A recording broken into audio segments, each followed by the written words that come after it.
Tonight on NewsWatch, under fire for monitoring phones, the latest scandal brewing for the Obama administration. Plus, guilty of murder. What comes next for late-term abortionist Kermit Gosnell? And good news for the 400,000 Americans born with Down syndrome. All this and more tonight on NewsWatch.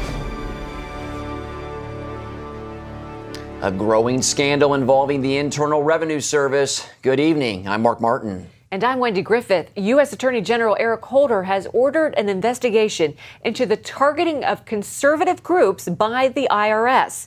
At first, the IRS said just one branch was to blame. Yeah, now lawmakers representing conservative groups have released evidence showing several offices were involved, and Congress is ready to investigate. Here's tonight's top story. The IRS initially blamed a Cincinnati branch, but ABC News obtained documents that show officials in the nation's capital and at least two other IRS offices in California also focused more closely on Tea Party and other conservative groups. One letter even requested information about donors, even though organizations applying for tax-exempt status are not required to provide that. It should be an American issue where all Americans should come together and say, this is not right, this will not stand. Philadelphia resident Jennifer Stefano tried to launch a Tea Party group, but after the IRS asked her a lot of questions, she decided it was easier to stop. She says the president is at fault. It became clear to me that President Obama really wasn't interested in having a political discourse. People like me were his enemy. President Obama labels the scandal outrageous and vows those responsible will be held accountable. I've got no patience with it. I will not tolerate it, and we will make sure that we find out exactly what happened. The IRS now admits Acting Commissioner Stephen Miller has known for a year about the targeting of conservative groups. However, the agency did not apologize until a few days ago. In a USA Today op-ed, Miller wrote the agency displayed a lack of sensitivity and took a shortcut in deciding which groups needed special screening. Miller also wrote, mistakes were made, but they were in no way due to any political or partisan motivation. We are, and will continue to be, dedicated to reviewing all applications for tax-exempt status in an impartial manner. In addition, Miller said new procedures have been put in place to make sure the mistakes don't happen again. Congress will hold a hearing on the IRS scandal Friday. It could be the first of many. Yet another scandal brewing for the Obama administration. The Justice Department is under fire for secretly obtaining phone records from journalists and editors with the Associated Press. Investigators obtained records from more than 20 separate lines assigned to the AP and its journalists in April and May of 2012. The records listed outgoing calls for the work and personal numbers of reporters for AP offices in New York, Washington, D.C., and Hartford, Connecticut. Phone records from the news agency's main number in the House of Representatives press gallery were also subpoenaed. More than 100 journalists routinely use those numbers. The subpoenas are thought to be part of a criminal investigation into leaked details about a CIA operation in Yemen. Lawmakers from both parties condemned the action. The AP's top executive called the probe a massive and unprecedented intrusion into news gathering. They haven't told us what they're looking for, and nor have they explained why we got no prior notice, which our lawyers tell us is not only customary but required. It is unknown whether a judge or a grand jury signed off on those subpoenas. More on this, we turn now to Seton Motley. He is the founder and president of Less Government. Seton, scandal after scandal for the White House. What does this latest case show about the administration's record on civil liberties? Well, it's the scandals are coming fast and furious now. What it shows is a systematic administration-wide approach to privacy, political opponents, anybody that stands in opposition to this administration, and that is, we'll stomp on you. We'll stop you from doing what you want or need to do, whether it's blocking IRS applications for opposing groups, whether it's not charging leftist groups applying for EPA approval and blocking conservatives, whether it's doing a 2-month dragging of every single phone record, personal and business, of the AP. Whether it's any of these panoply of things that are coming down, it's becoming more and more apparent that the Obama administration does not respect the wall between the government, the Fourth Amendment, which means you as an individual, as a citizen, are secure in your papers and your personal belongings, and the government. He thinks that no wall should exist. We want transparency from government. He wants transparency to government. And seeing today, Attorney General Eric Holder said he had removed himself from the Justice Department investigation. So who can we look to for answers now in this Associated Press case? My first question is, did he actually truly remove himself, recuse himself from the AP case? Because at this point, I don't believe anything this administration says. When you look at the IRS story, on Friday they told us it was some low-level staffers in Cincinnati. The old saying is that a lie gets around the world before the truth gets its pants on. Well, before they could finish the lie about the Cincinnati staffers, turns out, hey, it was staffers in California and Washington, D.C., too. So I don't believe him necessarily on his face that he recused himself from this AP story. I think he's doing that to get the reaction you gave him, which is, well, who do we turn to now? Well, but I think he probably was involved in this. Everybody that says they haven't been involved in things turns out to have been involved in things. So him saying this now is highly dubious. Okay. Seton Motley, the founder and president of Less Government. Thank you for your insight, sir. Always a pleasure. Thank you, sir. Now that the jury has found Kermit Gosnell guilty of murder, what's next? He could face the death penalty for his crimes, but some say more importantly, his case may change the national debate over abortion. John Jessup has been covering the trial. Throughout the 8-week trial, late-term abortion doctor Kermit Gosnell and his attorney maintained his innocence. But immediately after learning his fate, Dr. Gosnell, your reaction to the verdict? He had nothing to say. In the end, jurors found the evidence to convict Gosnell on multiple counts of first-degree murder for killing 3 newborn infants after they'd been born alive. He was also guilty of involuntary manslaughter in the death of a 41-year-old immigrant who died from a drug overdose during a botched abortion. It took jurors, none of whom identified as pro-life, 10 days to convict Gosnell on those charges and more than 200 other counts violating Pennsylvania's abortion laws. I respect what juries do. I don't always agree, but I respect everything that they did, and they should be commended for their efforts. Gosnell operated this clinic in West Philadelphia for 30 years before it was ultimately brought down for illegally prescribing painkillers. But what investigators found was far worse. They described his clinic as a house of horrors, with blood-stained walls, unsterilized medical equipment, and fetal remains stored in the employee refrigerator. It is clear that this person was not following the rules, and we have a role in society of making sure that those people who don't follow the law pay the consequences of not following the law. The jury has yet to determine whether Gosnell should get the death sentence. It is a case that's left a dark stain on Philadelphia, one some hope to remove. This year alone, just in these last 4 months, we've saved 10 babies.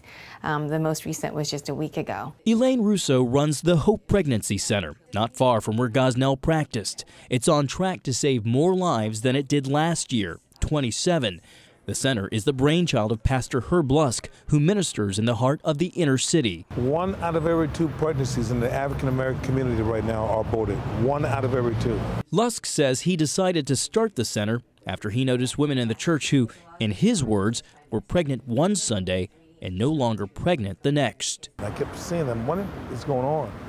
And realized that with all the abortion mills in our neighborhood, that many of them were using abortion almost as birth control. At that point, I knew that I had to do something, and just talking about it was not going to be enough. Even now, with the clinic closed and Dr. Gosnell convicted, many in the pro-life movement say the fight is far from over. They worry there may be many other clinics that may be operating under the radar, just like Kermit Gosnell's clinic did. John Jessup, CBN News, Philadelphia. Joining us now for a reaction is Bishop Harry Jackson, senior pastor of Hope Christian Church in Beltsville, Maryland. Bishop Jackson, pro-choice groups call Gosnell's case a rarity in the industry. Is that true? I don't think it is true at all. In fact, there have been many cases around the nation that absolutely replicate what he did. And in our press conference today, folks from many different states say that they've got at least 1 or 2 per state. Abortion advocates have talked about making abortion safe and rare. But are abortions safe and rare in America? No, they're not safe. They are not rare either. And one of the challenges that we're beginning to face as it relates to dealing with minority communities, that some of the organizations that African American and Hispanic women choose to go with are people they feel comfortable with, who are even less safe than what I'm going to call the industry norm would be, such as the Gosnells of the world. What can Congress do to protect the safety of women and babies? Well, I think, number one, there should be regular investigation of these kinds of institutions to make sure that the health standards, cleanliness, procedures, those kinds of things are up to snuff. Number two, that the personnel are appropriately trained for those highly medically oriented jobs that they are to do. And number three, that there are not people that are being cared for whose medical records aren't adequately being evaluated and looked after. Do you have any idea what's happening on the state level to establish oversight and safety standards on the unregulated abortion industry? Well, I think we made a pact today, the African American groups that came together, that we would begin to push first at the national level, then at the state level, that we would realize that we've got to mobilize community organizers, preachers, organizations that would be advocates for young women. So we know if we don't do it ourselves, it simply won't be done. There's no watchdog organization out there but us. All right, Bishop Jackson, we always appreciate your insights. Thanks so much for your time. Thanks for having me again. God bless you. Minnesota is now the 12th state to legalize gay marriage. The state Senate approved the legislation after 4 hours of debate. It includes exceptions for religious groups. Churches do not have to allow their facilities to be used for ceremonies, and religious leaders do not have to perform same-sex weddings. Democratic Governor Mark Dayton is signing the bill today. The law would take effect August 1st. And Vermont lawmakers have passed a bill decriminalizing possession of up to an ounce of marijuana. That means first-time misdemeanor possession offenses can no longer result in jail time. Instead, a $300 fine will be charged. Democratic Governor Peter Shumlin championed this measure in his 2 election campaigns. Shumlin says the reforms will allow the courts and law enforcement to focus their resources elsewhere. Cancer patients could get hit by higher costs under Obamacare. Industry analysts are warning of thousands of dollars in new expenses for medications. The higher costs could hit those suffering with numerous chronic diseases, from cancer to rheumatoid arthritis. The costs could vary around the country. Some states are allowing insurers to charge patients bigger drug co-pays in order to keep premiums down. In California, patients would pay up to 30% of the cost. And Obamacare could cost hospitals billions of dollars nationwide over the coming years. That's according to a rough estimate released by federal health officials. Hospitals will lose $500 million next year alone. The losses come from less federal funding given to states to offset the cost of covering the uninsured. Texas hospitals could lose more than $56 million. Those in Pennsylvania could lose almost $34 million, and Missouri hospitals could lose $26 million. Obamacare assumes more people will have health insurance and that hospitals will treat a smaller number of uninsured patients. Coming up, the latest on the American pastor imprisoned in Iran.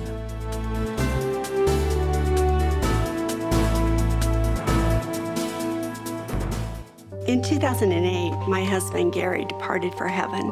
I was still grieving. And then to find out I had cancer, I began praying, God, how do I do this? Where do I do this? Cancer Treatment Centers of America was the place. Dr. Neelam outlined a plan that would take care of my mind and my body, and she prayed with me. For Bible-believing Christians, we're able to pray with them in a much deeper way as they begin to really rely upon their faith. At Cancer Treatment Centers of America, we believe in the power of faith and prayer as indispensable allies in the fight against complex and advanced stage cancer. I'm back in Telluride on the mountain skiing. I feel strong and healthy.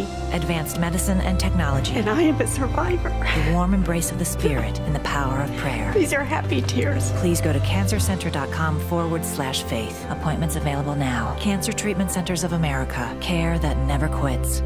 He promised health care for everyone. But now, seniors are getting hit with more than $700 billion in Medicare cuts.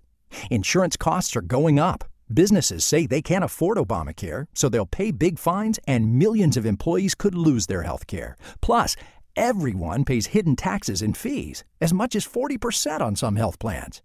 But you can get the truth.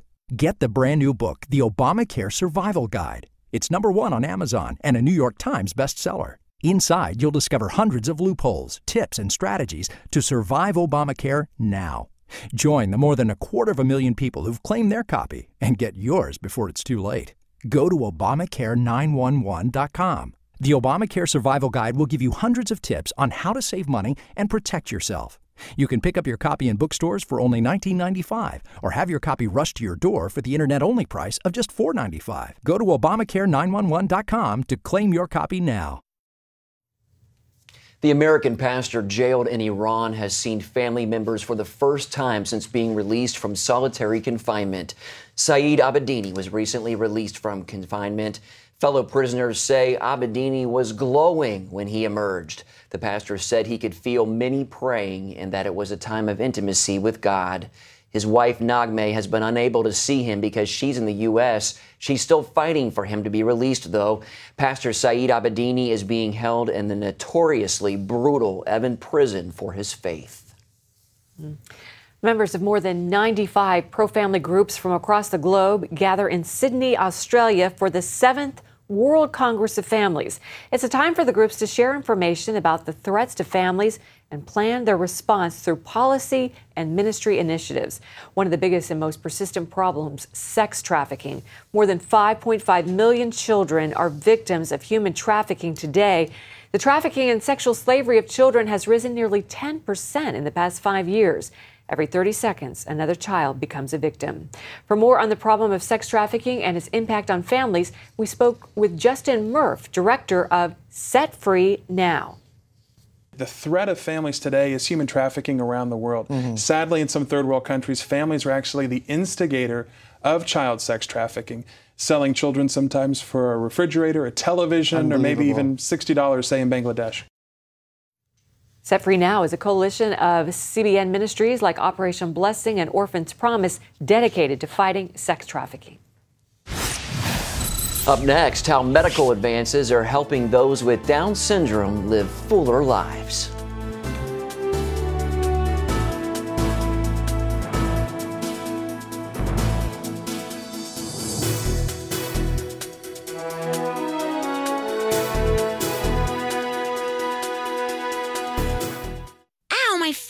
My feet hurt, your feet hurt. White hot pain, I wanna cry. Is there anything I can try? Why, yes! Introducing Strut Soul Angels, the human shock absorber that helps alleviate foot pain. The first 10 steps in the morning to the bathroom were excruciating. Within 3 days after I put Struts on, it's been such a relief. Slipped it on and almost immediately I felt a support, kind of like a pillow underneath my arches. The Struts Soul Angel provides a great amount of relief and support throughout the course of the day, providing shock absorption and relief of pain. On your feet without proper support can be painful. Strut Soul Angels promotes better balance, control, and body alignment. Standing in your heels all day is painful, but slip on Struts and you'll enjoy comfort and support 24/7. Struts is so versatile, you'll wear them in every shoe you own, even barefoot. I'm on my feet all the time. I teach 11 and 12-year-olds. The pain was so much that I knew I had to do something. And with the Struts, I can do my job and enjoy my job. I usually am on my feet from 8 to 12 hours a day. When I wear my Struts, it's like giving my feet a hug all day. It's life-changing. I wear them from the minute I get up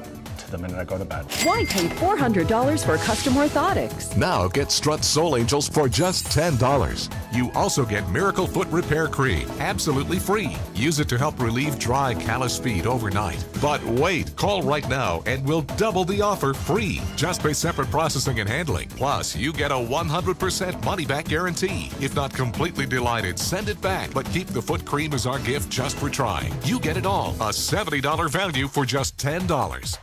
Oh, yes! Love my struts, love my struts. The best thing since sliced bread. The heel pain from toes to head. Get yours now, your doctor said.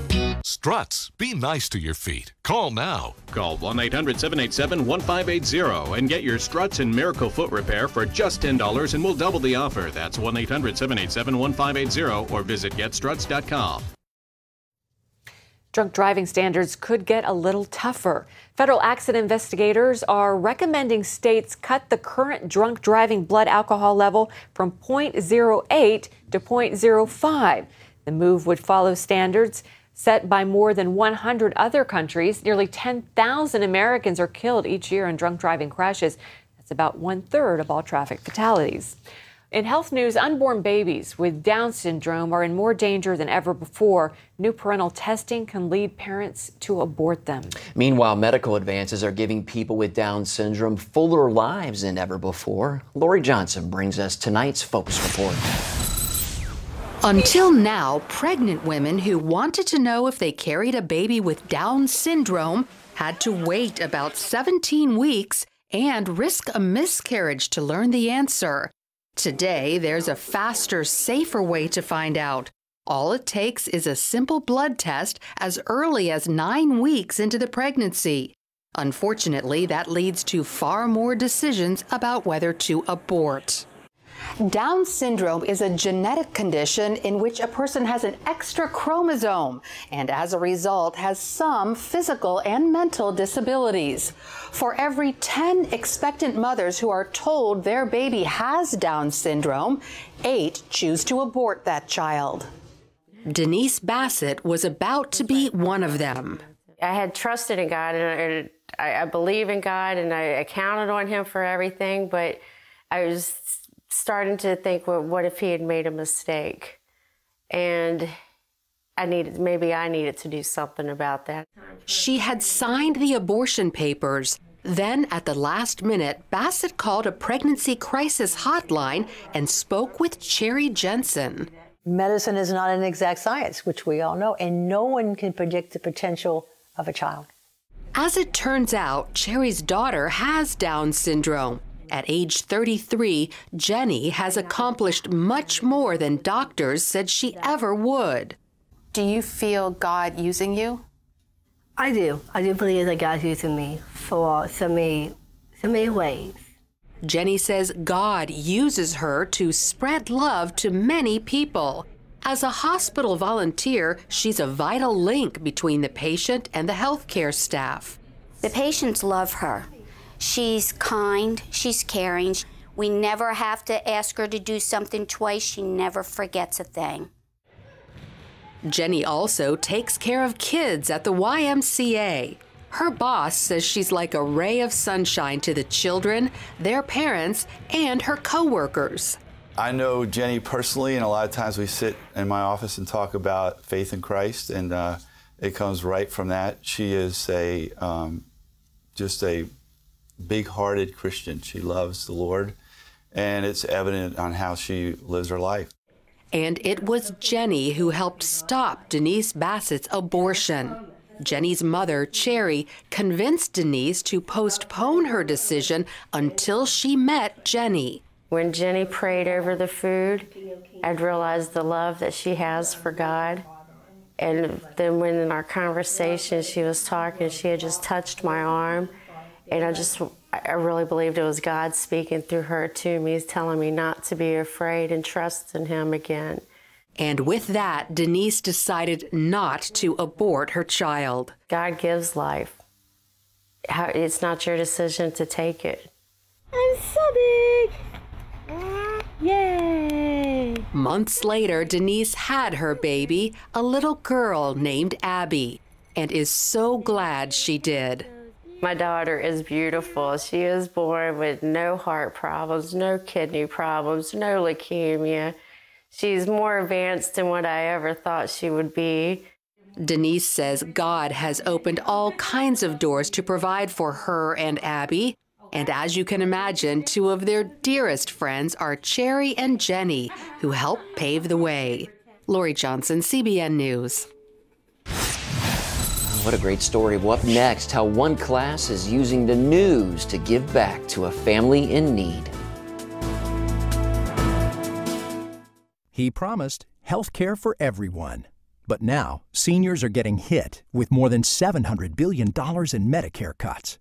Insurance costs are going up. Businesses say they can't afford Obamacare, so they'll pay big fines, and millions of employees could lose their health care. Plus, everyone pays hidden taxes and fees, as much as 40% on some health plans. But you can get the truth. Get the brand new book, The Obamacare Survival Guide. It's #1 on Amazon and a New York Times bestseller. Inside, you'll discover hundreds of loopholes, tips, and strategies to survive Obamacare now. Join the more than 250,000 people who've claimed their copy and get yours before it's too late. Go to Obamacare911.com. The Obamacare Survival Guide will give you hundreds of tips on how to save money and protect yourself. You can pick up your copy in bookstores for only $19.95 or have your copy rushed to your door for the internet-only price of just $4.95. Go to Obamacare911.com to claim your copy now. If you are age 85 or younger, call 1-800-520-1922 now to learn more about the Senior Care Plan from Senior Life Insurance Company. The average funeral now costs over $7,500, but the most government benefits will pay your family is only $255, leaving your loved ones to pay your debt. The Senior Care Plan will pay up to $30,000 for funeral and other final expenses. There is no medical exam, and you'll have lifetime coverage. Your rates will never increase, your benefits will never decrease, and your plan cannot be canceled by Senior Life. To receive free information about the Senior Care Plan and its benefits, call 1-800-520-1922 now. Also receive information about a free prescription discount card by calling now. You have no obligation. Operators are standing by. Call now. A great example of serving the community is coming from a 6th grade class in Clinton County, Indiana. The class joined forces to honor a fellow student and bring comfort to his family. Classmates created a newspaper to honor the memory of 7-year-old Noah Von Linderer. He was killed in a house fire last December. Every year, the class sells the paper for 50 cents, and they put the money toward a good cause, giving back to Noah's family. In the past, it's been about $500–600, which is great. I think because this cause is so close to home, Noah's a part of our Clinton Prairie family. The community and the school pulled together, renewed our faith in our community. The students presented Noah's family with a $1,500 check. This week would have been Noah's 8th birthday. The family hopes to use the money to create a memorial for Noah near their home. Oh, you can still see their heartbreak. God bless them. I can't imagine the pain of losing a child in a way like that. But the community's coming together for them. It's going to help. God's grace is sufficient. That's right. Well, that's going to do it for all of us here at CBN NewsWatch. Yeah, remember, you can email us your comments and questions at newswatch@cbn.com. Hope you'll join us next time. Good night.